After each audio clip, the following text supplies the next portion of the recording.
Hey everyone, I'm Mariana, and today I am finally here to answer some of your questions. You guys asked so many good ones, but there were also some that I kept seeing over and over again from different people. So this is why, as you can probably tell by the title of this video, I've decided to split the Q&A into two parts. This first part, the FAQ, is going to be dedicated to those repeatedly asked questions that I kept seeing under my Q&A announcement, and actually most of them have come up more than once in the general comments in my other videos, so it's definitely about time I answered those. And then next week I'm going to post part 2, which is going to be dedicated to those one-off questions from my Q&A announcement. Obviously you don't need to resubmit your questions, and the reason I didn't put all of that together in one video is just because I feel like that video would have been a little bit too long, which has kind of been a trend on my channel lately. So I'm splitting it into two parts so I don't have to rush through these, and yeah, let's get into the FAQ. So first of all, quite a few of you wanted to know, why do I speak Russian, where am I from, and all of that kind of stuff. The answer is quite easy. I am not from America. I was born and raised in Kiev, Ukraine. I actually did not move to the United States until I was almost 17, maybe like a month before my 17th birthday is when I moved. So I did spend most of my life in a different country, and even though it is Ukraine, I still consider Russian to be my first language, which is, I guess, a little bit controversial. But Russian is the first language that I learned how to speak, and I still use it every day. I speak it to most of my friends and family, and most people that I was around growing up also used Russian as their primary language. Obviously, we all had to learn Ukrainian as well, and everything in my school was in Ukrainian, all of the official stuff, all of the government stuff, all of that was in Ukrainian when I was growing up. A lot of the TV was in Ukrainian, and I did have some of my friends who spoke Ukrainian at home, but technically Ukrainian is my second first language. I speak both Ukrainian and Russian fluently, but Russian is my primary one. Another question that I see a lot is, how did I get into YouTube? How did I start making videos? What inspired me? And really, I wish I had some kind of epic story to tell you about how I got into YouTube and how I had this higher purpose, but really I didn't. I just decided I wanted to make videos one day. Fun fact, this is not my first channel, and if you know about my previous channel and you're not someone I know in real life, then I'm impressed. Let me know if there are any of you who have actually followed me from my first channel, which, yes, it was a beauty channel. It has been gone from YouTube for quite some time. I didn't just make my videos private, I actually removed that channel entirely, deleted all of my videos. I still have some of them on my backup drives just for memories, but yeah, none of that exists anymore unless for some reason somebody re-uploaded some of them. I don't see why that would happen. To be honest, I got quite bored talking about beauty and lifestyle pretty quickly because it's just not my passion. But I will say that even on my beauty channel, in my monthly favorites videos, which is a thing, if you follow any beauty channels, you know about those monthly favorites videos. But in those, I actually included films and books, and soon realized that that was actually what I wanted to talk about, and I didn't really have enough people in my life who were really into reading or really into movies. So I decided to start a whole new thing. That was also around the time when I started discovering a lot of movie reviewers on YouTube, as well as the fact that BookTube was a thing that existed. And as a huge fan of good storytelling, I was wondering why nobody combines the two on their channel. Why are they so separate? So that's what I decided to do, and I started filming. And by the way, I also saw a lot of people asking about what got me into reading in general and what got me into film, but instead of ranting about those two things, I thought that those would make pretty interesting separate videos. So I will eventually film my kind of reading story and my addiction to film story at some point. So look forward to those videos, but yeah, I saw those questions. Don't worry, I will answer them in more detail soon. Next up, quite a few of you wanted to know what kind of music do I listen to, and I don't know if my answer is going to be very satisfactory to you guys, but I don't really listen to a lot of music. And it's not because I don't like music, it's because the music that I like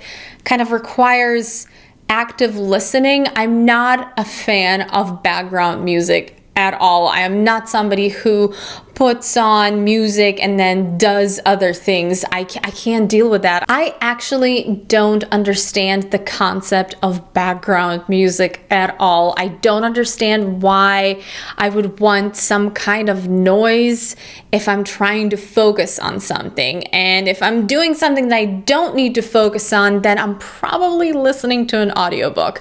I know, weird, but my favorite kinds of music are classical music, musicals, and soundtracks. Those are the things that I listen to the most, and that's what I mean by this is the kind of music that kind of requires you to actively listen to it. I will admit that a lot of that probably has to do with the fact that I have a bachelor's degree in music, particularly in classical music, so I am trained to pay attention to music, and it's hard for me not to do that. And for that same reason, it's kind of hard for me to relate to just regular popular music.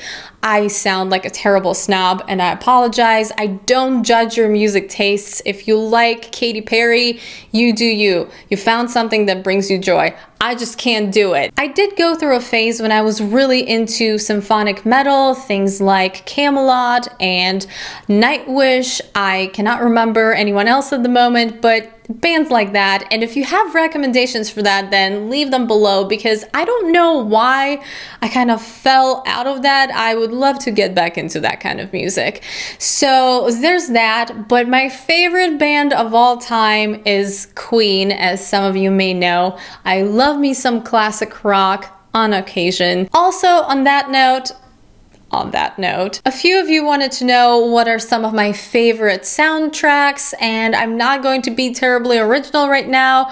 My favorite soundtrack of all time would have to be the Lord of the Rings trilogy, just the entire thing. Don't ask me to pick one. I love all three of the films, and I love all three of the soundtracks. So yeah, that's my favorite. This next set of questions kind of made me laugh a little bit, even though I completely understand where people are coming from. But people wanted to know, what is my entertainment setup like? What TV do I have? Would I be willing to do an entertainment room tour? And guys, I'm about to really disappoint you.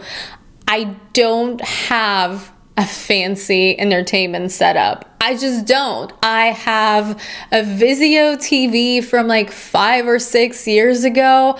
I don't even have a sound system. The sounds come out of the TV and they're fine. I have never been super into that side of things. And I think maybe at some point it would be nice to have a sound system, but I'm not somebody to have a separate entertainment room that is dedicated to me sitting on a super comfortable chair with my popcorn. I just don't do that. I don't know why. I love movies for what they have to say.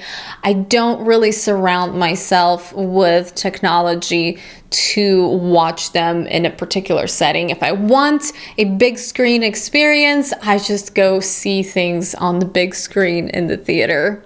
It's just as simple as that. I am of the opinion that if the film is great, it's going to be great regardless of whether you're watching it on the big screen, on your TV, or on your computer screen. Because the first time I saw Alien and Aliens, I saw it back in the 90s on a really bad, just a regular square consumer TV that they had in the 90s, and it was still a masterpiece. Does it look better on a larger screen and on a better setup? Yes, absolutely, but it's not like it stops being a great film if you watch it on a regular setup, which is what I have. I don't even have a separate Blu-ray player. I know a lot of people have those region-free fancy Blu-ray players. Obviously, no 4K for me either, but I just play my Blu-rays on the PS4, and that's the deal. Sorry. So no, I'm not going to be doing a tour of my entertainment room because I don't have one. It's my living room where my TV is, and so it's a little weird if I do a tour of my living room. Another question that kept coming up, and something that I definitely see a lot in my comments, is do I have any favorite animated films and series, and why do I never talk about animated films on my channel? I am really not that into animation. I don't know if that's super weird to some people. I like watching actual people on screen, and I like film. That's kind of all I have to say about that. As you may have suspected, I'm just not that into animation, especially if it has to do with anthropomorphic animals. Like, I'm just not into that at all. I don't know what else to say, which is going to be funny because there is a there is a most anticipated film on my 2018 list that totally goes against all of that. But back to animation. But really, it is very rare for me to actually go to a theater to see an animated film. The last one I saw was Inside Out. I think that was the last one that I saw, and before that, I don't even remember. Howl's Moving Castle, maybe. I am into, you know, not as into as other people, but I do really like some great Japanese animation. Some of my favorites are obviously Akira, Ghost in the Shell, Vampire Hunter D. I love Vampire Hunter D, especially the second one. Spirited Away, Princess Mononoke. I'm sure you know all of the big hits, and I am a fan of those. But as far as other animation goes, there really are very few that I can say that I'm a big fan of. Like, I was a fan of Aladdin and Beauty and the Beast and all of that Disney stuff when I was a kid, but I guess I just grew out of it. I don't know. Once again, I'm not trying to judge people who enjoy Disney animation. That's great that you love that. It's just, it's not my thing. And I don't follow any animated series at all. Once again, not my thing. And last, but definitely not least, a bunch of you wanted to know what are my most anticipated films of 2018. I was originally thinking about making a separate video about that, like I did for 2017 movies, and I think I did a post for 2016 movies. Anyways, I have actually talked about that in previous years, but I realized that a lot of the movies that I look forward to these days don't really have their dates set yet and can possibly be moved to 2019. Like, two of the movies that I was really looking forward to in 2017 actually did not come out and are coming out this year, so they've kind of transferred. Those are Annihilation and Mute. Now, when it comes to Mute, I don't know if that's still on my most anticipated list. I will watch it as soon as it's out, but the trailer for that looked a little bit questionable, and I don't know. I hope it's just a bad trailer because it looked a little bit messy, but we'll see. I'm still looking forward to it. I will still watch it. Annihilation, obviously, if you haven't seen my book series review that I did in January, I will link that down below and you will understand why I'm so excited for this movie, and also written and directed by Alex Garland. Why not? I've recently realized that Mission Impossible 6 is coming out this year, Mission Impossible Fallout, and I am a fan of that franchise. It's one of those franchises that I actually really, really like. I know people are probably sick of that franchise by now, but I'm looking forward to it. I'm excited. I had no idea it was coming out this year, so that was a nice surprise. On the thriller/horror side of things, I am definitely looking forward to A Quiet Place, which is a film with Emily Blunt. It has a very interesting trailer. If you haven't seen it, definitely check it out. Also, Hereditary is making some serious buzz at the festivals right now, and I'm actually avoiding that trailer. I just want it to be mysterious for me. And then Bird Box supposedly is coming out this year as well, which is based on one of my favorite books that I read in 2017. I do question the casting choices for that one a little bit because most of the cast seems quite a bit older. Don't get me wrong, I have nothing against older people getting work in Hollywood. I think it's great, but compared to what I remember from the book, it just seems like an odd choice, particularly with Sandra Bullock being cast as the lead when the lead is supposed to be this young woman who got pregnant after a one-night stand. Once again, nothing against Sandra Bullock, but are they just dropping that whole storyline entirely? Which, you know, it doesn't mean it's going to be a bad movie with an older cast. The cast itself is really good. I'm curious as to why they did that. But I'm very much looking forward to this adaptation because I think it could be really, really good as long as they don't show what these people see. Also, obviously, looking forward to Ready Player One, though I'm a bit cautiously optimistic about that. I am a big fan of the novel, and I think I'm going to reread it before watching the movie, which I should probably get on that because the movie's coming out pretty soon. Anyways, I think it's in good hands, but I know that they're going to have to trim a lot from the story because just so much happens, but I hope they did a great job with it, and if they did, it's going to be a lot of fun. Isle of Dogs is the one I'm looking forward to that goes completely against my I'm not that into animation speech, but it's Wes Anderson. It has to be good. I have to see it. Plus, stop motion animation looks really, really cool. There is supposedly a Damien Chazelle film coming out at the end of this year titled First Man. I think that's the title of it. I'm pretty sure it's First Man. It's about Neil Armstrong, and yeah, I am definitely here for that. If that's coming out, this is definitely one of my most anticipated, if that is indeed something that's going to happen this year, because I love Whiplash and I love La La Land, so yes, please. And there may or may not be a Denis Villeneuve movie this year. I have no idea what's going on with that one, so this is kind of a unofficially on my most anticipated list. The movie is titled The Sun. It's about, I don't actually know exactly what it's about. It is based on a Nordic noir thriller, and it stars Jake Gyllenhaal. So if that is coming out, once again, there's no date and very little information about it. So I'm not 100% sure it's even going to come out this year. But if it does, that is my #1 most anticipated film, because we all know how I feel about Denis Villeneuve. I think that's it for my most anticipated. I am probably forgetting something, but those are the films that I can remember right now. Oh, A Wrinkle in Time. That is also very exciting. But other than that, I can't really think of anything else. You guys know I'm kind of going through some superhero film fatigue. I will probably still see all of the superhero movies, but